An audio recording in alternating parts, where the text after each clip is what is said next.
सावधान, 27 फरवरी की सुबह होने से पहले या फिर दिन ढलने से पहले अगर आपने गौ माता को यह एक गुप्त चीज चुपचाप नहीं खिलाई तो आप एक बहुत बड़े अवसर से चूक जाएंगे। जी हां दोस्तों, इस बार की आम्ल की एकादशी कोई साधारण एकादशी नहीं है, बल्कि यह वह महासंयोग है जिसका इंतजार बड़े बड़े आर्षि मुनि भी सदियों से करते आए हैं।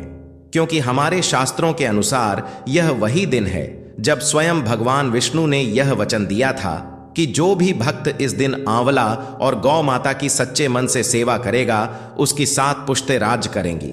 मेरी बात को बहुत ध्यान से सुनिएगा, क्योंकि यह मौका सालों में सिर्फ एक बार आता है और अगर इस बार आप चूक गए तो शायद आपको पूरी जिंदगी पछताना पड़ सकता है।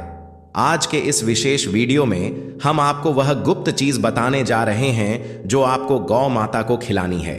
पर याद रहे, शर्त केवल इतनी है कि यह काम बिल्कुल चुपचाप होना चाहिए, बिना किसी के टोके, बिना किसी के देखे। आखिर वह कौन सी चीज है और क्यों आम्ल की एकादशी पर इसका इतना महत्व है, यह जानने के लिए हमारे साथ अंत तक बने रहिएगा, क्योंकि आधा अधूरा ज्ञान हमेशा घातक होता है और हम नहीं चाहते कि आप कोई भी गलती करें।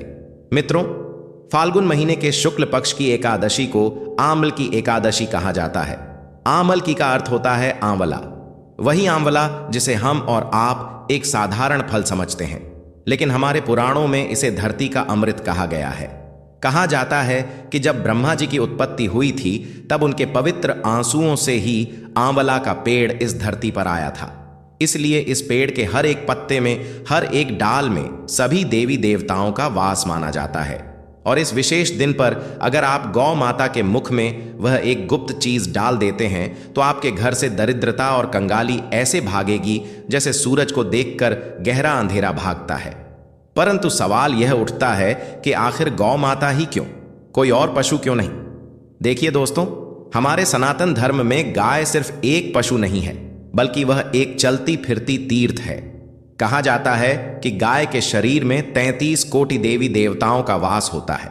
जब आप गौ माता की सेवा करते हैं तो आप केवल एक जीव की सेवा नहीं कर रहे होते, बल्कि आप एक साथ 33 कोटि देवी देवताओं को प्रसन्न कर रहे होते हैं।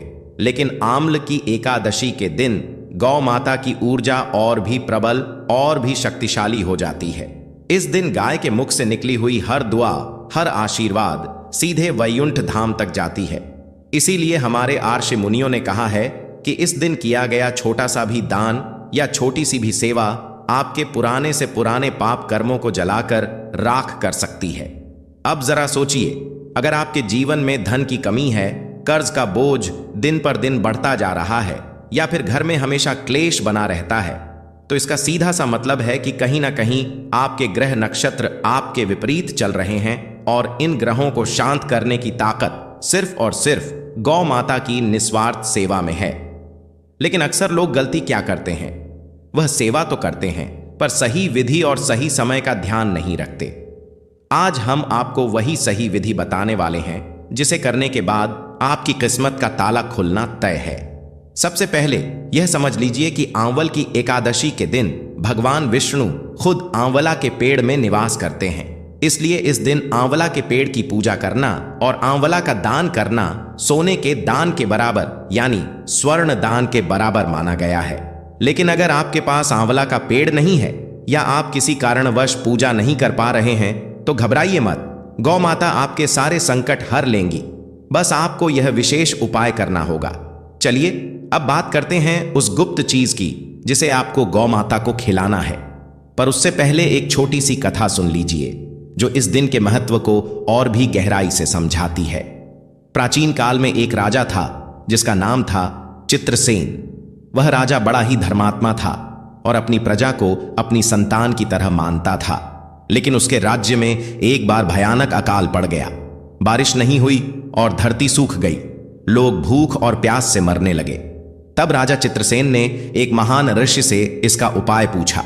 ऋषि ने उन्हें आम्ल की एकादशी का व्रत रखने और गौ माता को आंवला खिलाने का सुझाव दिया।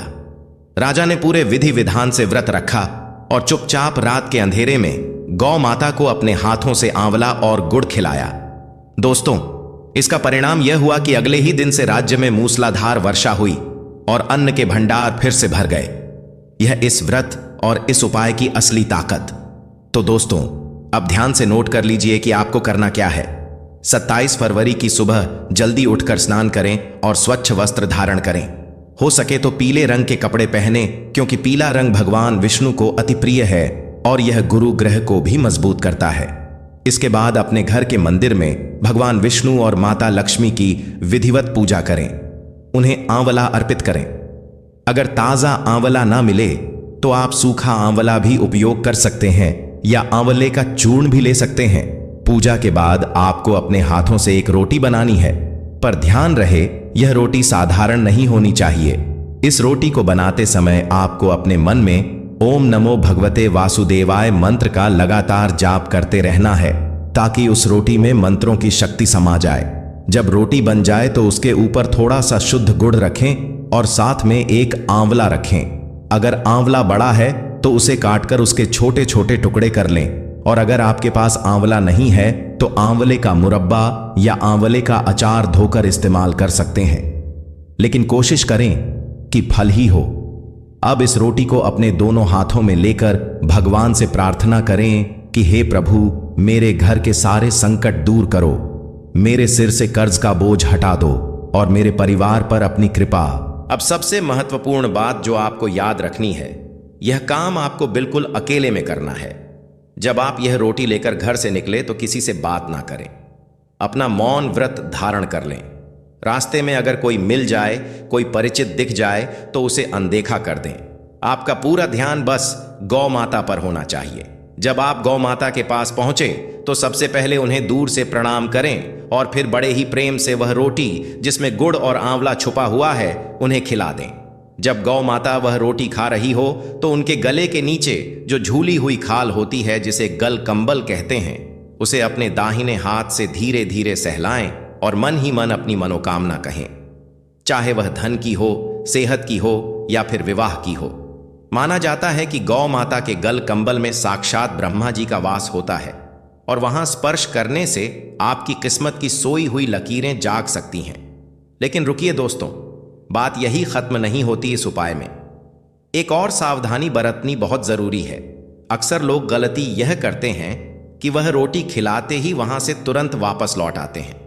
ऐसा बिल्कुल ना करें। रोटी खिलाने के बाद कम से कम 5 मिनट वहीं खड़े रहे और गौ माता को निहारते रहे। अगर गौ माता रोटी खाने के बाद अपनी जीभ से अपनी नाक को चाट लें या फिर जोर से रंभा दें, यानी आवाज निकाले, तो समझ लीजिए कि आपकी पूजा स्वीकार हो गई है। यह एक अत्यंत शुभ संकेत होता है कि साक्षात ईश्वर ने आपकी पुकार सुन ली है और अब आपके अच्छे दिन शुरू होने वाले हैं। अब कुछ लोग पूछेंगे कि अगर हम शहर में रहते हैं, फ्लैट में रहते हैं और आसपास गाय नहीं मिलती तो क्या करें? तो दोस्तों, इसका भी एक तोड़ है। हमारे शास्त्रों में हर समस्या का समाधान है। अगर आपको साक्षात गाय ना मिले तो आप किसी गौशाला में जाकर हरी घास या चारा दान कर सकते हैं, या फिर गाय के नाम के पैसे किसी गुल्लक में अलग रख दें और जब मौका मिले गौ सेवा में लगा दें। लेकिन कोशिश यही करें कि अम्ल की एकादशी के दिन किसी देसी गाय को ही यह रोटी खिलाई जाए, क्योंकि देसी गाय में ही सूर्य केतु नाड़ी होती है जो ब्रह्मांड की ऊर्जा को खींचकर आप तक पहुंचाती है। जर्सी या विदेशी नस्ल की गाय में यह नाड़ी नहीं होती, इसलिए उन्हें खिलाने से उतना लाभ नहीं मिलेगा जितना देसी गाय को खिलाने से मिलता है। एक बात और जो आपको विशेष रूप से ध्यान रखनी है वह यह है कि इस दिन भूलकर भी गौ माता को झूठा खाना या रात की बची हुई रोटी ना खिलाएं। कई लोग आलस के कारण रात की बची हुई रोटी सुबह गाय को दे देते हैं। यह बहुत बड़ा पाप है। इससे घर में दरिद्रता आती है, आमल की एकादशी के दिन आप तक पहुंचाती है। जर्सी या विदेशी नस्ल की गाय में यह नाड़ी नहीं होती, इसलिए उन्हें खिलाने से उतना लाभ नहीं मिलेगा जितना देसी गाय को खिलाने से मिलता है। एक बात और जो आपको विशेष रूप से ध्यान रखनी है वह यह है कि इस दिन भूल कर भी इसलिए रोटी बिल्कुल सादी होनी चाहिए। बस आटे में थोड़ा सा हल्दी मिला लें तो और भी शुभ होगा, क्योंकि हल्दी शुभता का प्रतीक है। दोस्तों, यह आम्ल की एकादशी आपके जीवन का टर्निंग पॉइंट बन सकती है।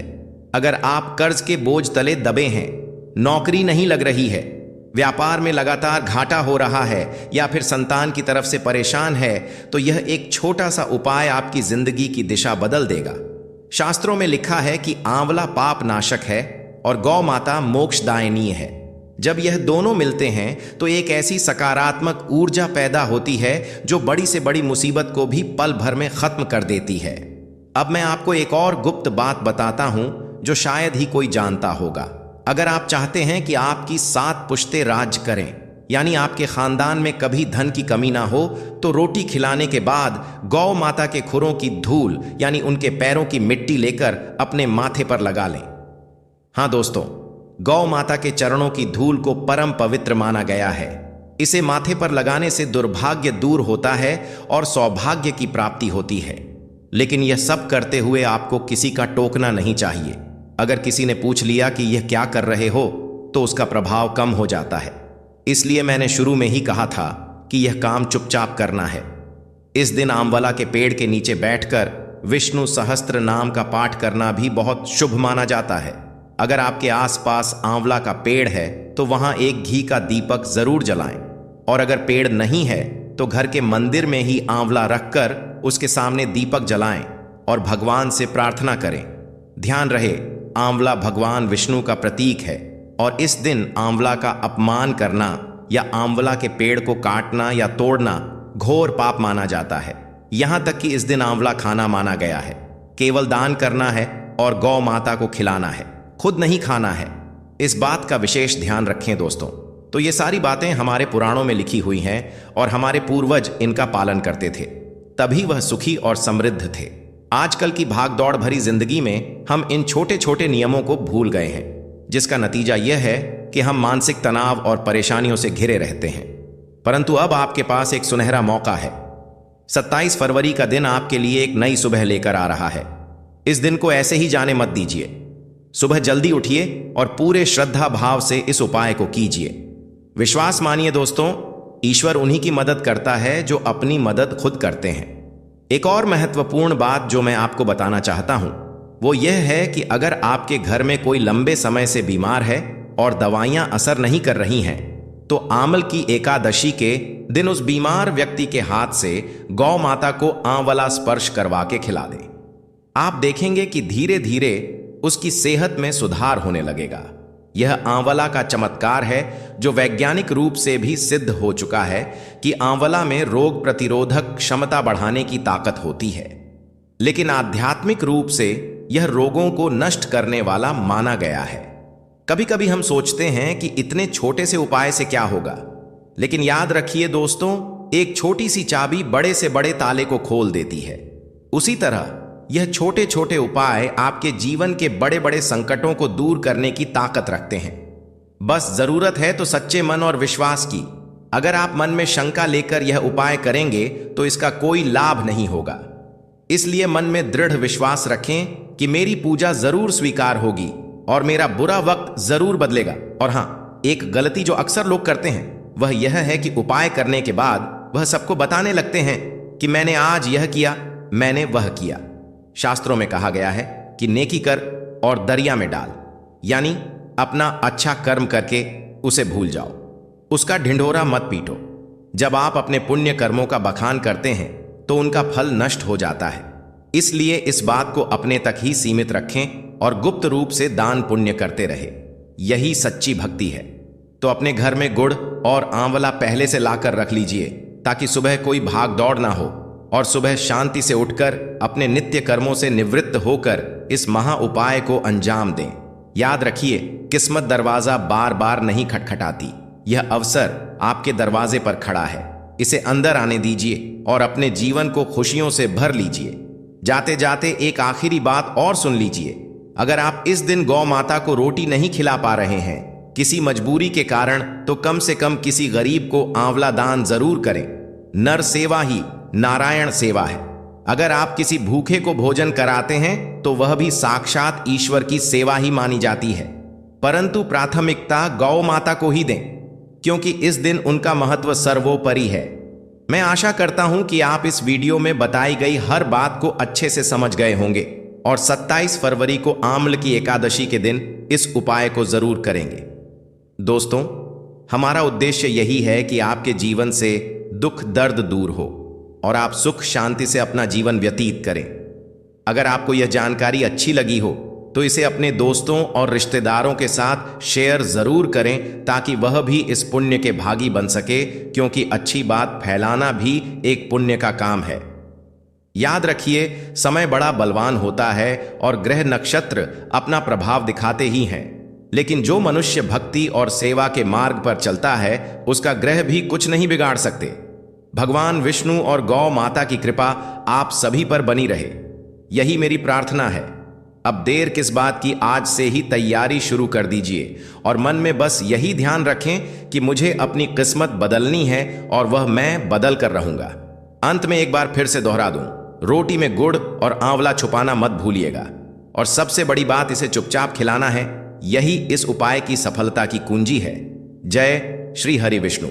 एक बात जो मैं आपको बताना भूल गया था वो ये है कि जब आप गौ माता के पास जाएं तो कोशिश करें कि आपके पैर में जूते चप्पल ना हो। अगर संभव हो तो नंगे पैर ही गौ माता के पास जाएं, क्योंकि जहां गौ माता खड़ी होती हैं वह जगह मंदिर से कम नहीं होती और मंदिर में हम जूते पहनकर नहीं जाते।